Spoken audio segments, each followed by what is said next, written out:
Beseda robot izhaja iz češke besede rabata, ki pomeni prisilno delo.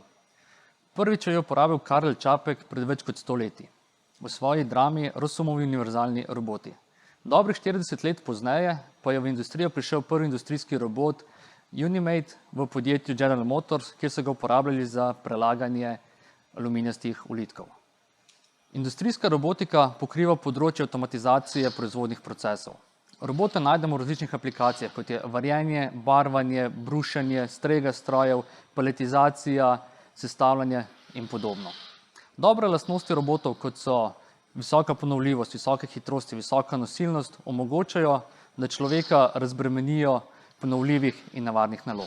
Študentje se pri praktičnih vajah spoznajo s programiranjem različnih robotov svetovnih proizvajalcev. Pri tem pridobijo izkušnje dela z opremo, ki jim sicer ni na voljo na vsakem koraku. Roboti so dodatno opremljeni z senzorji sil, navorov, laserskimi senzorji, kamerami in podobno.